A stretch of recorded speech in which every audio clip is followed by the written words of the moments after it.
Habang papalapit ang desisyon ng ICC Appeals Chamber, may bagong pag-asa ang mga taga-suporta ni dating Pangulong Rodrigo Roa Duterte. Matapos ang matigas na pagtanggi ng pre-trial chamber, ngayon, sa mas mataas na antas ng hustisya, posibleng magbago ang takbo ng laban. Marami ang nagsasabing ito ang sandaling magpapakita kung gaano kalalim ang pag-unawa ng Appeals Chamber sa tunay na kalagayan ni Duterte, ang kanyang kalusugan, ang kanyang edad, at ang kanyang karapatang mapaghanda ng maayos sa pagdinig. Kaya ngayong sandaling ito, tumitibok ang puso ng kanyang mga taga-suporta sa isang tanong: posible bang baligtarin ng Appeals Chamber ang desisyon at payagan ang pansamantalang paglaya ni Tatay Digong? Isang bagong pag-asa, isang bagong pagkakataon, at isang desisyong maaring bumaligtad sa buong naratibo. Habang papalapit ang desisyon ng ICC Appeals Chamber, hati ang sentimiento ng bayan. May umaasa, may nangangamba, at may naghihintay ng hustisyang matagal ng ipinaglalaban. This is presented to you by Education 4708. Just proceed to view the full content. Magandang araw mga ka-EdOx at welcome pong muli sa ating channel. Sa mga hindi pa nakapag-subscribe sa channel ko, mag-subscribe na kayo para lagi kayong updated sa ating mga talakayan araw-araw. Kaya tara na, sa araw na ito, Nobyembre 28, 2025. Ito ang araw na inabangan hindi lang ng Pilipinas, kundi ng buong mundo.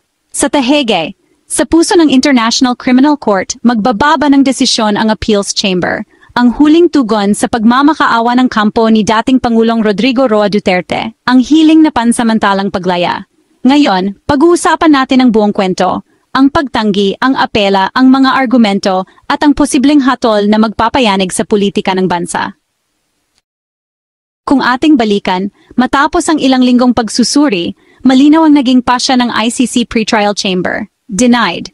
Tinanggihan nila ang hiling ni Duterte na makalaya habang nagpapatuloy ang kaso kaugnay ng libo-libong patayan sa war on drugs. Sa desisyong iyon, sinabi ng korte na malaki ang panganib kung papayagan siyang lumabas, panganib na tumakas, panganib na guluhin ang proseso, at panganib na makaapekto sa mga testigo. Kahit ibinida ng depensa ang edad at kalusugan ni Duterte, malinaw ang sagot ng hukom, kulang ang ebidensya, hindi sapat ang dokumento, hindi kapanipaniwala ang sinasabing paghina ng kondisyon. At higit sa lahat, sinabi ng korte, malaki pa rin ang impluwensya ni Duterte at dahil dito, may kakayahan siyang umiwas sa hustisya. Pero hindi sumuko ang kampo ni Duterte. Agad silang naghain ng apela sa ICC Appeals Chamber. Ayon sa depensa, mali raw ang pag-assess ng risk. Hindi raw binigyang halaga ang humanitarian considerations. Hindi isinama sa paghusga ang garantiya mula sa isang third country na handang tumanggap kay Duterte kung papayagan siyang palayain. Dagdag pa nila, handa silang tanggapin ang pinakamahigpit na kondisyon, anumang bansa, anumang bantay, anumang limitasyon, basta mabigyan ng pansamantalang kalayaan ang dating Pangulo. Pero mabilis ang tugon ng ICC Office of the Prosecutor at matindi. Ang kanilang posisyon, walang mali sa desisyon ng pre-trial chamber. Ang mga argumento ng prosecution, malaki ang panganib na makatakas si Duterte. May malinaw na history ng pag-atake sa ICC, sa proseso at sa mga kritiko. Posibleng maimpluwensyahan niya ang mga testigo at ebidensya.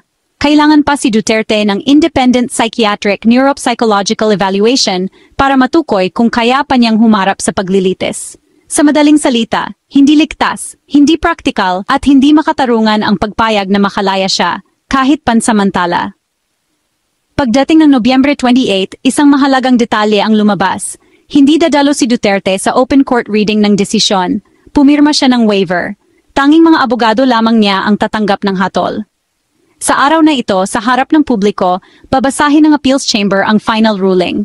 Ito na ang magiging batayan kung mananatili ba si Duterte sa kustodiya ng ICC o magkakaroon siya ng panandaliang kalayaan habang papalapit ang paglilitis. Ang hatol na ito, anumang maging resulta, ay maghuhubog sa direksyon ng isa sa pinakamalalaking kaso sa kasaysayan ng Pilipinas. Sa dulo, ang laban na ito ay hindi lamang tungkol sa isang tao. Ito'y tunggalian ng kapangyarihan laban sa pananagutan, ng hustisya laban sa impluwensya, ng katotohanan laban sa takot. Sa bawat argumento, apela at pagdinig, isang linya ang paulit-ulit na ipinapakita ng ICC. Hindi sila natitinag, hindi sila nagdadalawang isip. Ang hustisya ay may proseso, at dapat itong sundin gaano man kataas ang ranggo ng akusado. Ngayon, habang hinihintay ng bansa ang hatol ng Appeals Chamber, isa lang ang tiyak. Ang desisyong ito ay may bigat, may implikasyon at may epekto sa kinabukasan ng Pilipinas. Ito ang Nobyembre 28 decision. Ito ang huling hakbang bago ang pagharap sa paglilitis.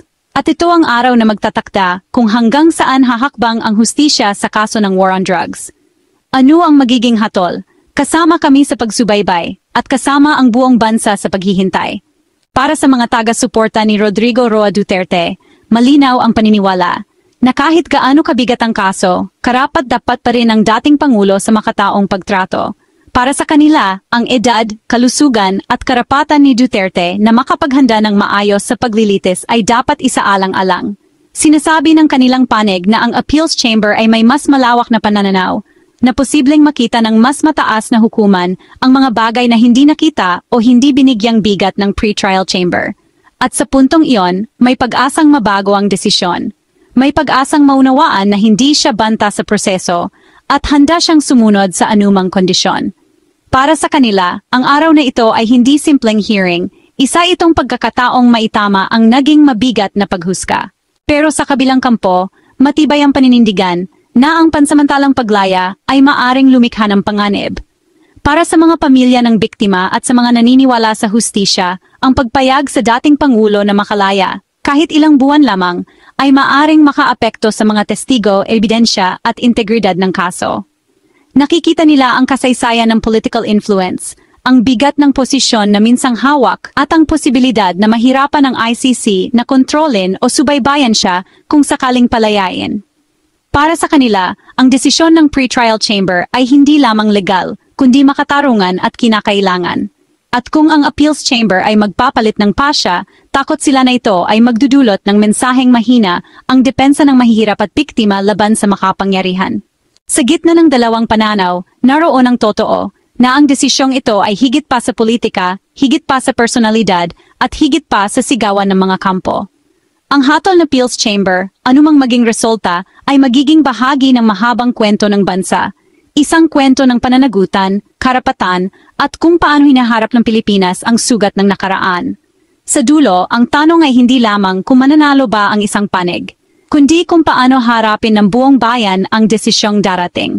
Sa tingin mo ba dapat payagan ang pansamantalang paglaya ni Duterte habang nagpapatuloy ang ICC case?